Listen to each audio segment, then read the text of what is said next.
Swayam Prabha. Digital India. Educated India.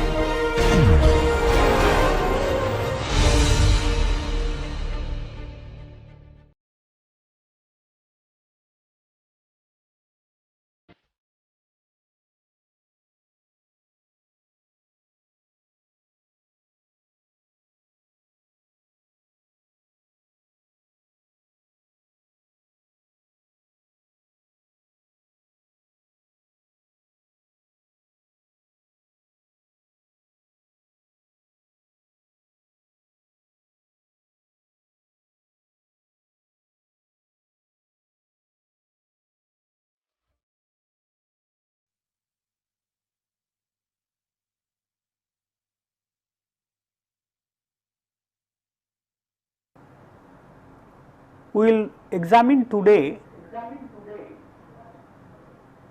the distribution of stresses in a rotating disc.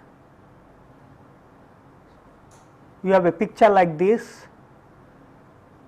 When it is rotating, each of the material element is subjected to body forces, which is given by rho omega square r. It is acting in the radial direction, where rho is the density, omega is the angular velocity, r is the radius.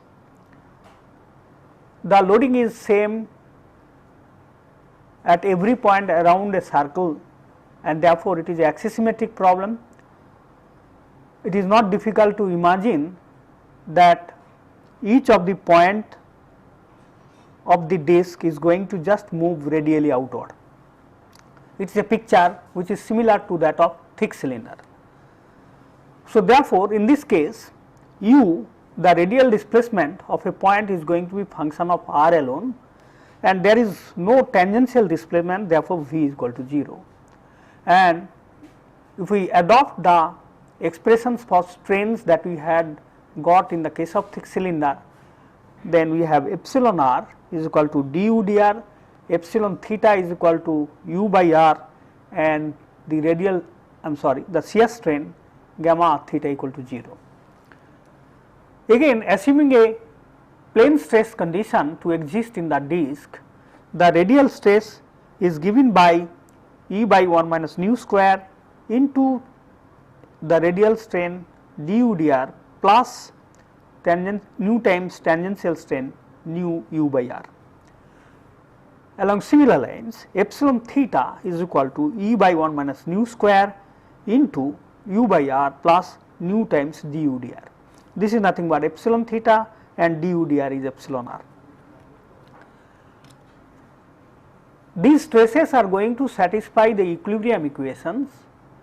The equilibrium equation you have already noted in the 2-dimensional polar coordinates is of this form, and in this case the shear stress is absent. So, therefore, this term is not existing, and sigma r is only a function of r. Therefore, this equation will get converted to d sigma r dr plus sigma r minus sigma theta by r plus x r equal to 0.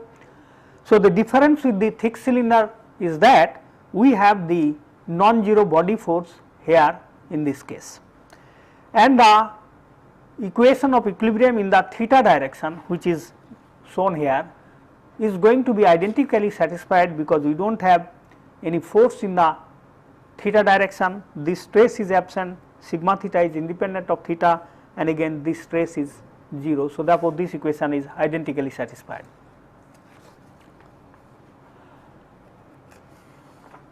If we substitute the value of x r, then the equation 1 gets converted to this form. Now, we have to solve for this equation. We make use of the values of sigma r and sigma theta. So, therefore, after substitution we will have the following.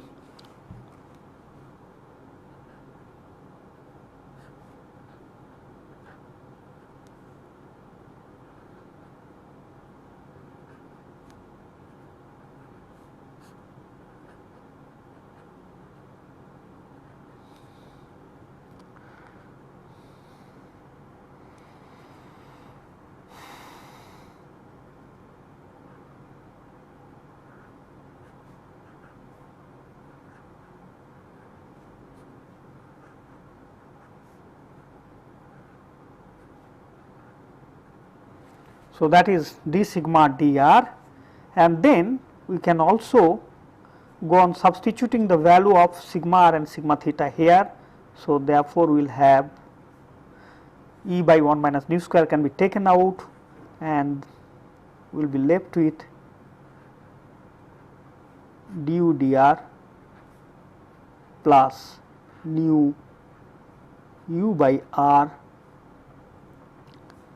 minus u by r minus nu du dr plus rho omega square r equal to 0. So, now you see here we are going to have some cancellation.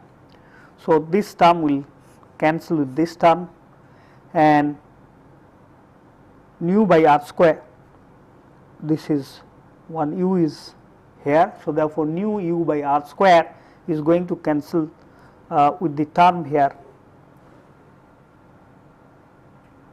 minus nu u by r square is going to cancel with this term. So, therefore, we will have this cancelling with this one. Finally, what you find here is that 1 minus E by 1 minus nu square d2u dr square plus 1 by r du dr minus u by r square plus rho omega square r is equal to 0. So, this is the equation which is similar to that of thick cylinder, except that we have a non-zero term here. On rearrangement, we find this thing to be, noting that this expression also can be written in this form.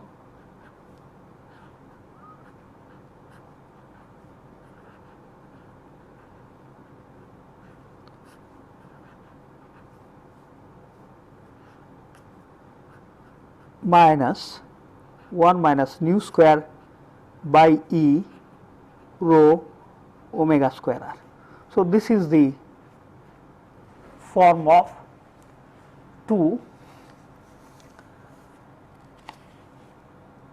This is an equation which can be easily integrated.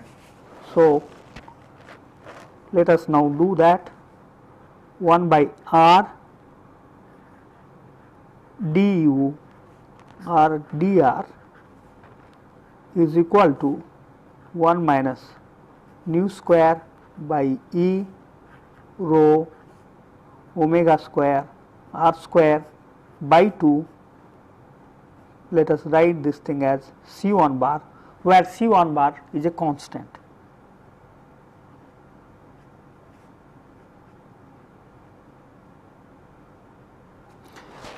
Further, we can do dur dr 1 minus nu square by E rho omega square plus C1 bar into r. So, further integration will give us ur is equal to 1 minus nu square by 80 rho omega square r4 plus C1 by 2 r square, and we can bring in another constant C2.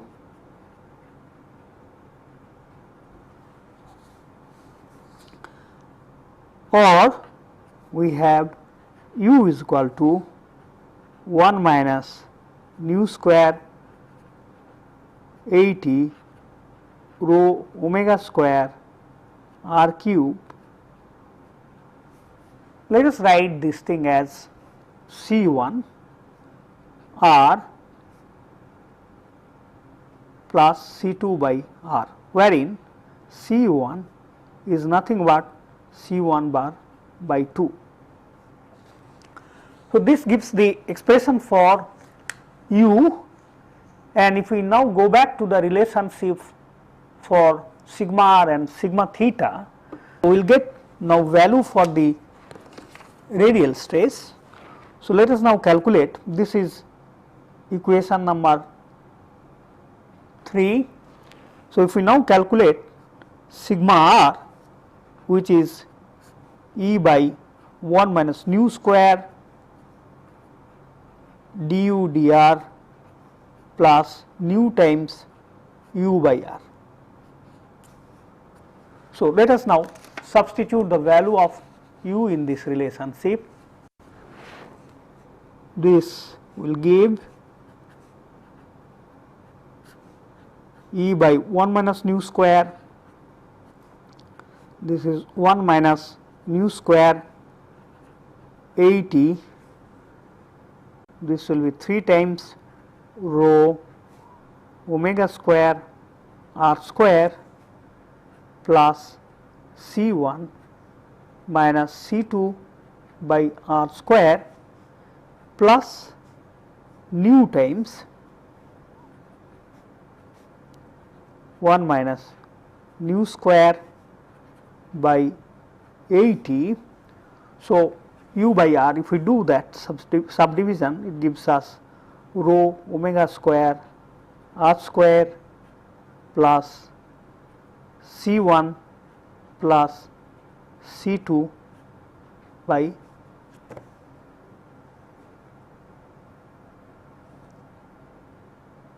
r square.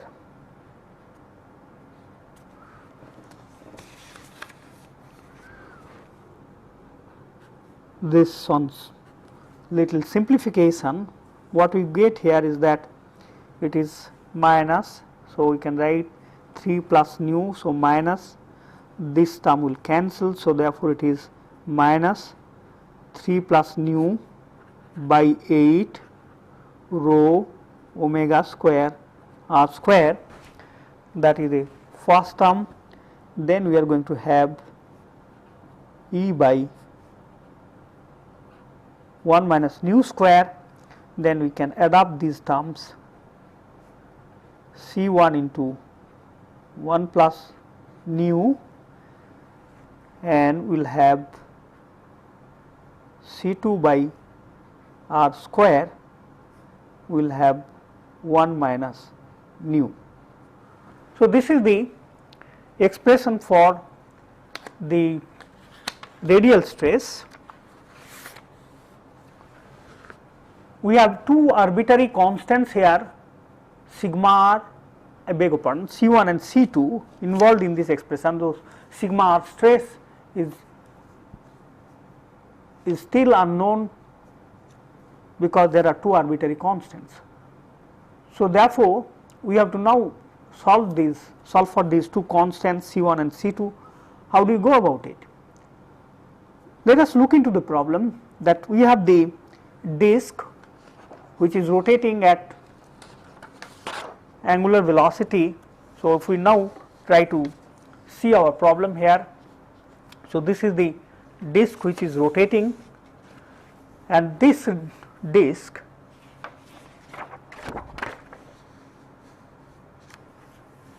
when this disk is rotating, what do you expect to be the radial stress at the inner surface? So, also at the outer surface.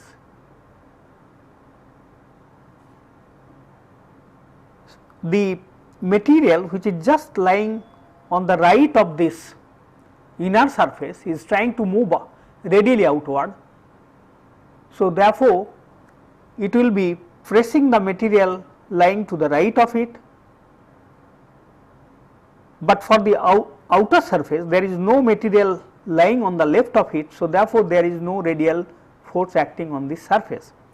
Similarly, a material point which is lying slightly inside, the material layer which is to the right of it is trying to move away, and therefore, it will experience some radial force or radial stress, but for a material point which is right at the outer boundary, there is no material lying to the right of it. So, there is none to apply load in the radial direction, therefore, the radial stress on the outer surface will be 0. So, here at the inner surface radial stress is 0, so also at the outer surface it is 0. So, the boundary conditions that we have to make use of here is nothing but at r equal to A we have radial stress sigma r equal to 0. Similarly, at the outer boundary r equal to B, if we write the outer radius to be B, then that is also going to give us sigma r equal to 0.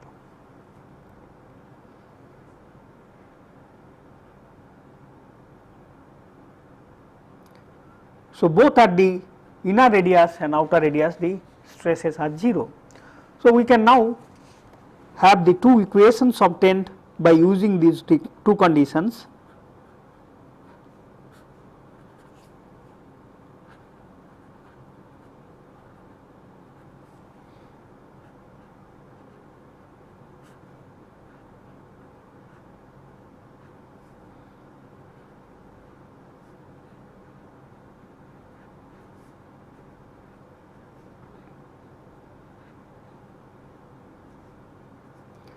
This is equal to 0. So, this is equation number 4, let us say, and the second equation is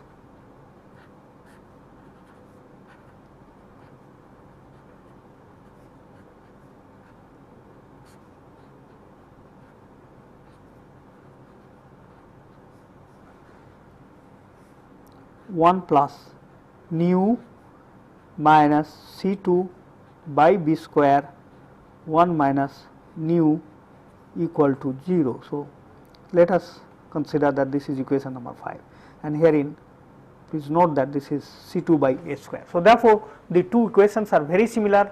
In this we have A involved, in this it is B involved. So, these two equations are sufficient to solve for the arbitrary constants C1 and C2. So, from C1 and C2 we get the constants as follows.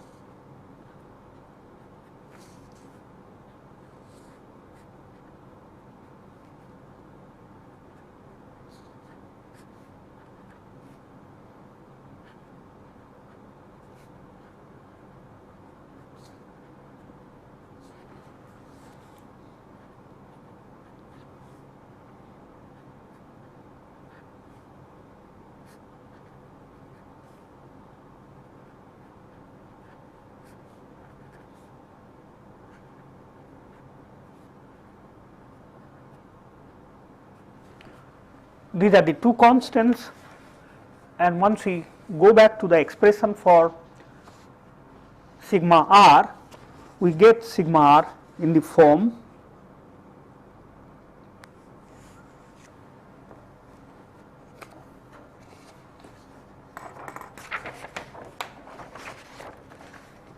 so once we substitute the value of C1 and C2, we get the sigma r stress in the following form.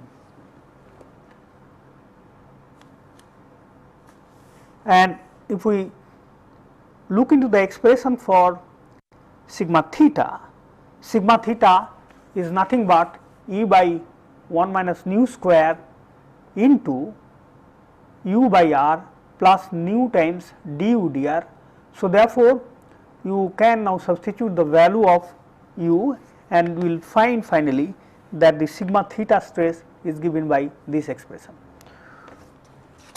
Sigma r is 3 plus nu by 8 rho omega square into a square plus b square minus r square minus a square by b square by r square, and sigma theta is equal to 3 plus nu by 8 rho omega square into a square plus b square plus a square by b square minus 1 plus 3 nu by 3 plus nu r square.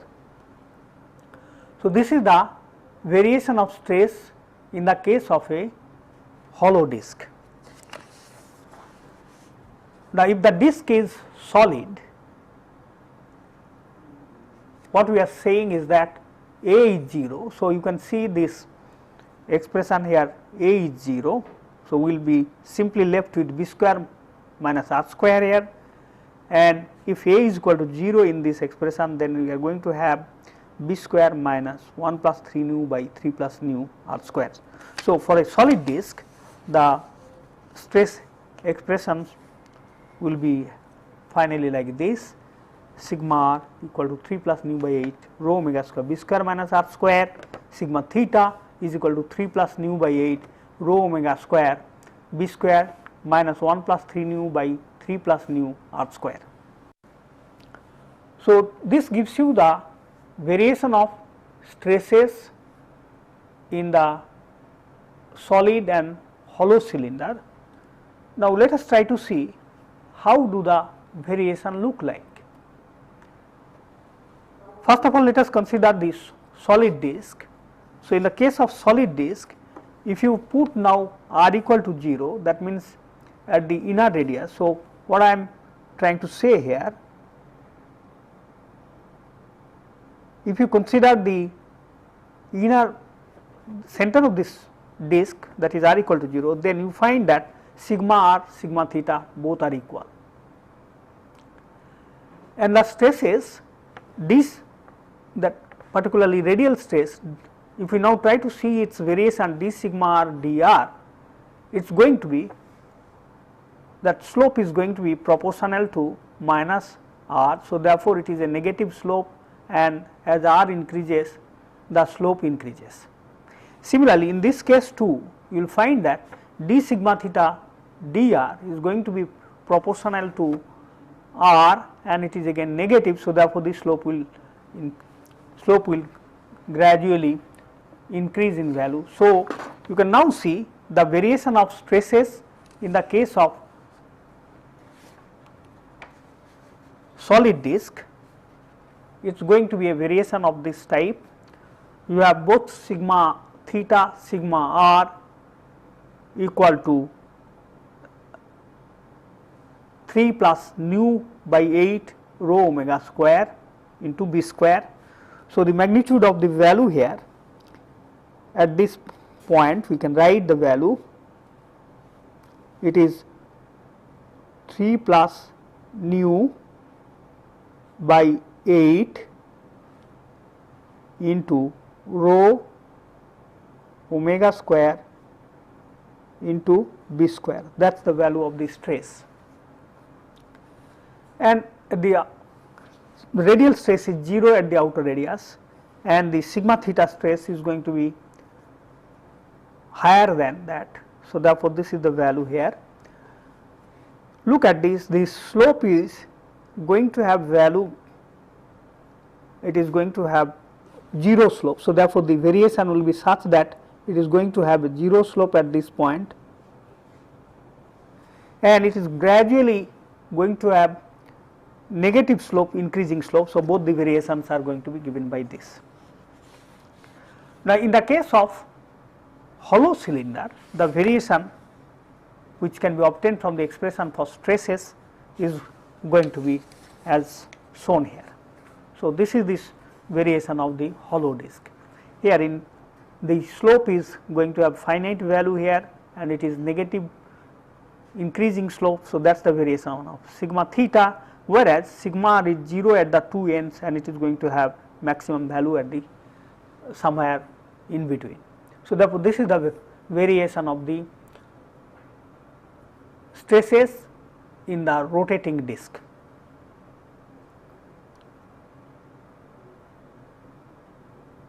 Now, let us try to see what is going to happen if this radius is very small. Think of a situation, you get many a times shafts are rotating at very high speed, particularly the turbine, gas turbine, they rotate at RPM of the order of 30,000 RPM.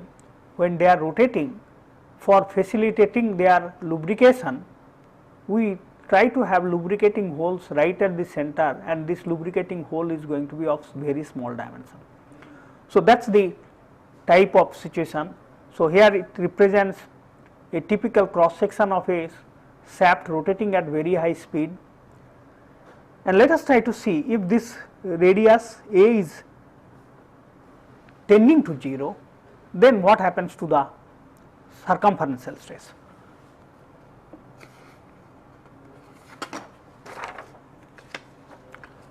So, let us go into this.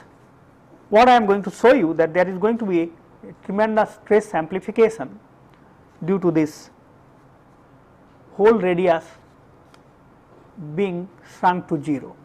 So, if we now consider this hoop stress as we are considering the stress at r equal to A. So, at r equal to A, sigma theta at r equal to A is going to be given by 3 plus nu by 8 rho omega square. So, r equal to A means we will have A square plus 2 times B square minus 1 plus 3 nu by 3 plus nu A square. So, that is this stress at the inner radius of the disc. Now, when you are trying to say that A is very, very small, A is tending to 0, then in that case that sigma theta, the stress is really the maximum stress here. So, that maximum stress is now going to, this is tending to 0, this is also going to tending to 0. So, therefore, we will have a value equal to 3 plus nu by 8 rho omega square B square multiplied by 2. So, the stress is going to be this expression. Now, if we consider the discs to be solid, when A is close to 0, the disc can be considered to be almost with a radius 0. So, it is a solid disc. So, if we substitute A equal to 0 here, then in that case for r equal to 0, we will have the maximum stress. So, for a solid disc, so this is the stress we get from the consideration of hollow disc. Now, if we consider the disc to be solid, then in that case the maximum stress we are going to get this thing as 3 plus nu by 8 rho omega square into B square. So, for a solid disc, this maximum stress which is at the center is this value. Now, look at the difference. So, if you just consider it to be solid disc, you are getting a stress of this value. If you are considering it to be a hollow disc with radius almost close to 0, the stress is this much. So, therefore, there is an amplification of stress by almost a factor of 2, and this is very important. So, therefore, if you are trying to treat the turbine shaft with a small lubricating hole to be solid, then you are getting the stress almost half the actual value, and this has got to be very carefully considered. And at the same time, when you have a solid disc and you try to make a small hole, you are immediately raising the stress by a factor of 2. So, this point is very important, and this comes out only through the analysis of the stresses in a rotating disc. Now, I would like you to give some analogy for the understanding of the stresses in a rotating disc.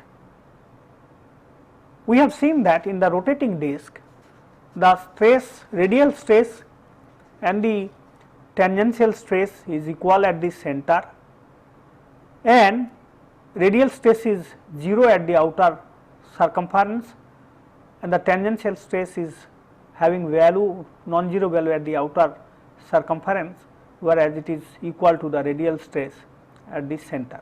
So, therefore, now I will give you an analogy to understand some of these variations in the stresses in the rotating disc. Now, think of a case that you have a tug of war situation.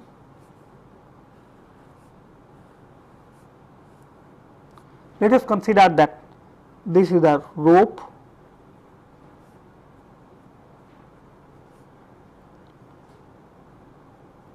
for the tug of war.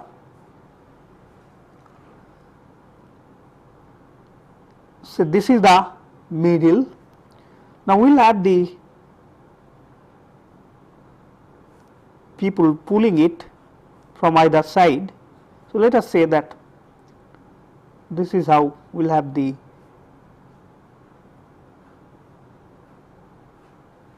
when they are balanced. Let us think of it that we have the four tensions applied by the people standing here. Let us say that this is the person which is extremely outer, he is applying a tension of T1, the next man is applying a tension T2 and next man is applying tension T3. Now, if we consider exactly the same situation in a tie, then you consider that this tension T1 is applied by the outermost person and then it is T2, then it is T3. So, here if you consider the tension over this portion of the rope, there is nothing and the stress is 0, but if you consider this to this portion, it is subjected to tension equal to T1 and therefore, there will be some stress. If you come to this portion, the tension over this portion is going to be sum of T1 and T2. So, therefore, the stress will increase in value over the cross section here, and as you come to the innermost, the tension is going to be sum of T1, T2 plus T3. So, therefore, highest tension is going to occur at the innermost region. So, therefore, you find that the tension is highest at the center. Note that this tension T1, generally you try to put the strongest person at the outer end, he is like an anchor. So, therefore, this is highest, then it is gradually it can be thought to reduce, and therefore, you see that rate of variation of the stress as you approach the center, it is gradually decreasing. Now, let us see that this similar picture is existing in the case of a rotating disc. Let us think of a rotating disc.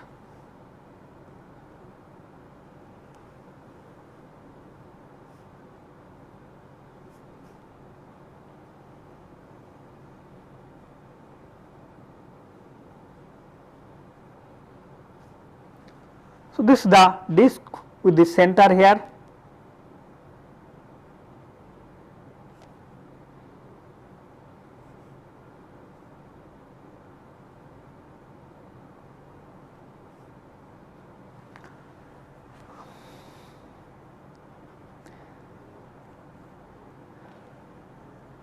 It is rotating with an angular velocity omega. We consider a small strip of the disc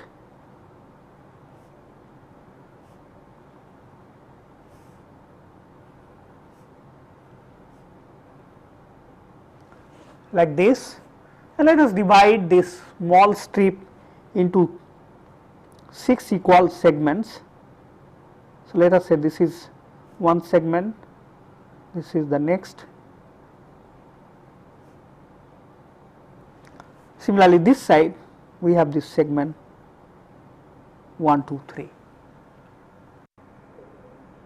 Before we consider some of the problems associated with rotating disc, let us try to go back to thick cylinder, look into some important points. So, shrink fitting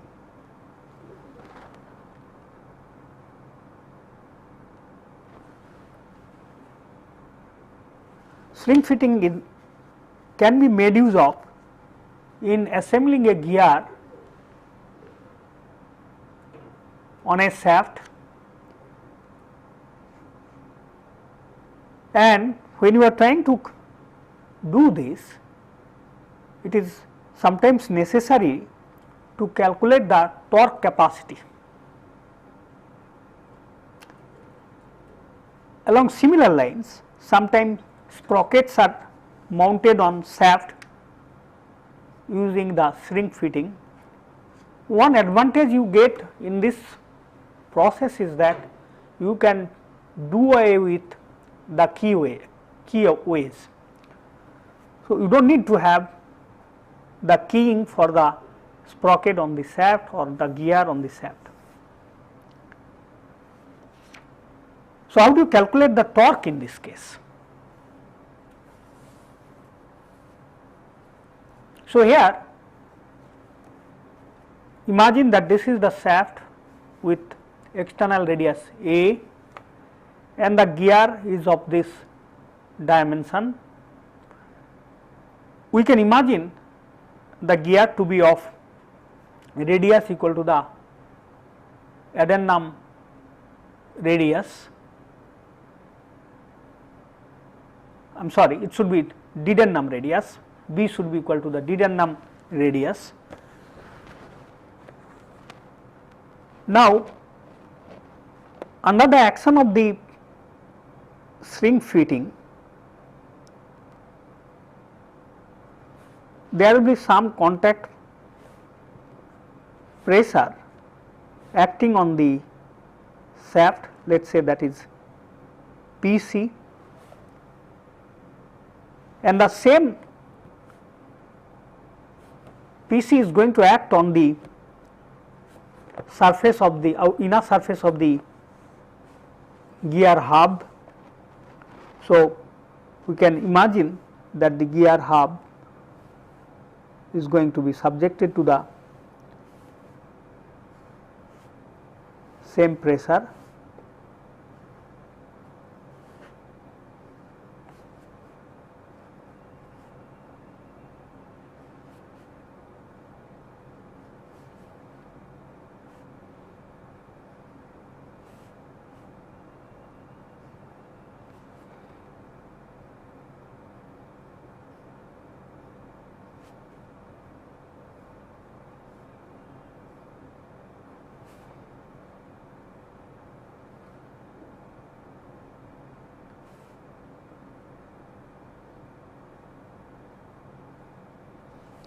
So, the same pressure is going to act here. Depending on the initial interference,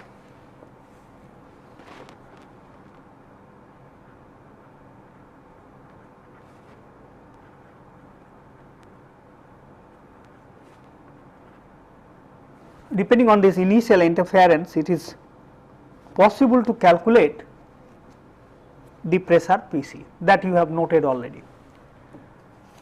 Now, here one typical point that you have to note is that we have considered both the components in the shrink fitting to be hollow, but when you have a solid shaft, then what is the distribution of stress? So, in order to calculate the interference, what you do is that you try to consider the contraction of the inner cylinder under the action of the pressure PC and the expansion of the outer cylinder under the action of same pressure, and you sum these two and make it equal to the interference. And in order to calculate the contraction of the shaft at its outer radius, you need to find out the stresses in the circumferential direction and the radial direction. Obviously, the radial stress is equal to minus PC, but how do you calculate the tangential stress? Now, if you consider this is nothing but a cylinder with external pressure. So, if we just consider now the formula that we have derived for sigma theta for a externally pressurized cylinder was like this. If it is having B and A as the radii, then we had the formula like this.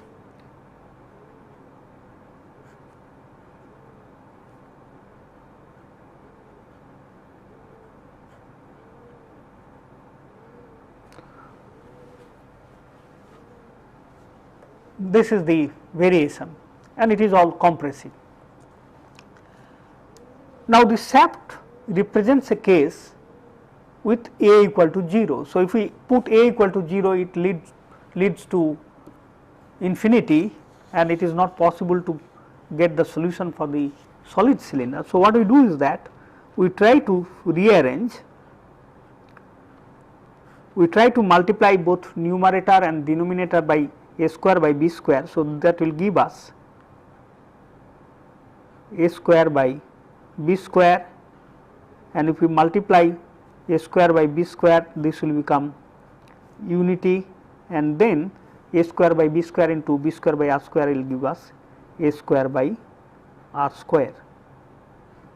So, that is the variation of the sigma theta stress, and this sigma theta,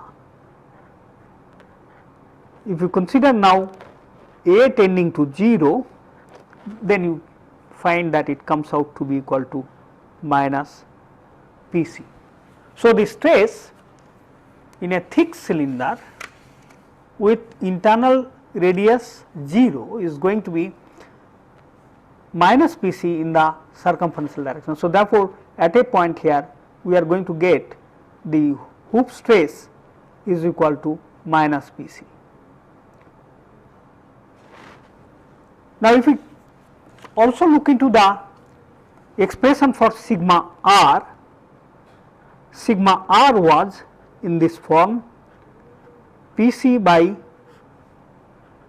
b square by a square minus 1, it is b square by a square minus b square by r square. So, that is the radial stress, and again if I go through the same procedure as we have followed in this case, multiply both numerator and denominator by a square by b square, this gives us Pc by 1 minus a square by b square 1 minus a square by r square. And then if we shrink the dimension a to 0, make it a solid shaft, then in that case sigma r is equal to minus Pc. So, the stress not only at the outer surface is minus Pc in the radial direction, it is anywhere over the whole cylinder is going to be minus Pc. So, therefore, the stress in this direction is also minus Pc. So, this is really a state of hydrostatic compression at all points in the solid shaft. So, we can now calculate the change in the dimension of the shaft. So, change in the dimension of the shaft, if we try to calculate the change, let us say change in radius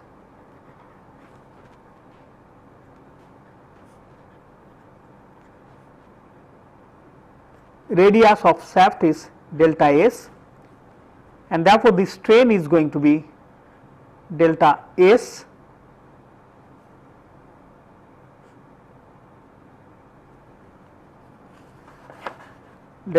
by A, that is the strain, and therefore, this strain is equal to, it is given by Hooke's law, sigma theta by E minus nu times sigma bar by E, and if you would like to add the subscript for the shaft S, so therefore, we will have this value. Now, since both are minus Pc, so therefore, what we have here is Pc by Es into 1 minus nu s, that is the change in radius, and you see that decrease, this delta S is really decreased. So, therefore, decrease in radius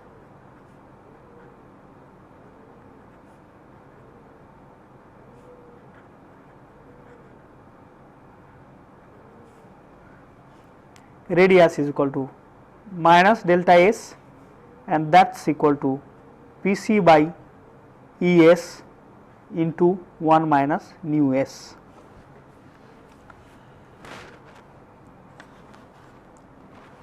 You can calculate the stress in the hub.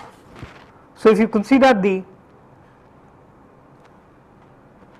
that multiplied of course delta minus delta S, and therefore, this is Pc into A, that will be the decrease in radius. Similarly, you can consider the hub. The hub is of radius A and B, and it is going to have increase in the inner radius. So, increase in inner radius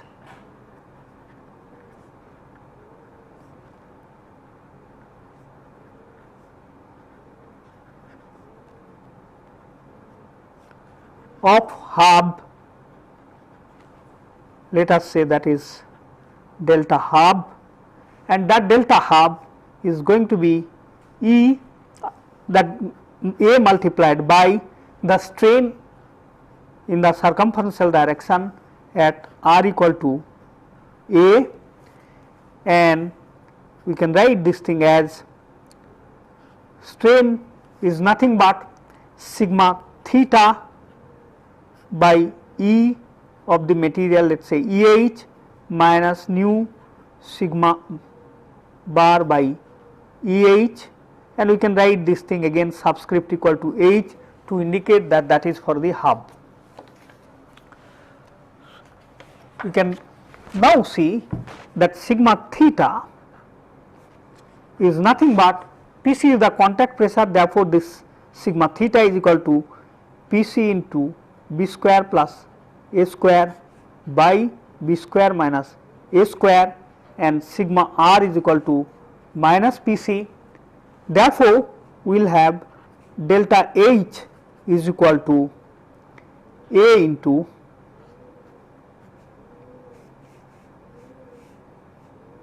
Pc by EH B square plus A square by B square minus A square, and this is going to be minus gamma H. So, we have got both increase in the radius of the hub and also decrease in the radius of the shaft, and therefore, we can now write the compatibility condition that delta is equal to delta hub plus delta shaft, and therefore, we have A into Pc by EH into B square plus A square by B square minus A square into plus gamma H plus A into Pc by E of the shaft multiplied by 1 minus nu s. So, this gives us the relationship to calculate the Pc for any delta. Now, once you have got this Pc from this relationship, this Pc is going to act at the inner radius, and therefore, you can now find out the friction stress. So, friction stress, let us say F s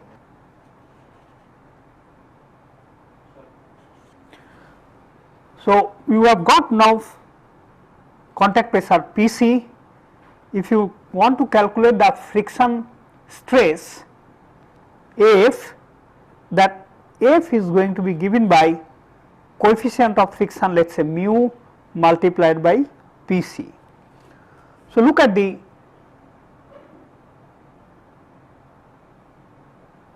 shaft, that shaft is rotating in this direction, and the resistance to the rotation will come from the hub, and this is going to be friction stress acting all over the circumference. And if you consider the hub of the gear to have a width, so let us say that this is the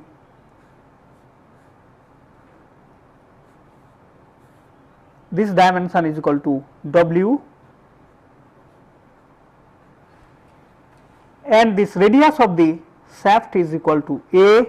So, therefore, the friction force total is going to be acting over an area of 2 pi A multiplied by W into F, and the moment of this friction force about the center is going to be torque. So, therefore, it is A into F, and therefore, it is 2 pi A square W into F. So, if we now substitute the value, it is 2 pi A square W mu into P c. So, this is really the formula for calculating the torque capacity of a shaft and hub assembly. So, this, if you wanted to see the section, this is how you will have. So, this finally, to sum up, the torque is given by 2 pi A square W mu into P c, wherein the dimensions are A is the shaft radius, mu is the friction coefficient, W is the width of the gear hub, and P c is the contact pressure.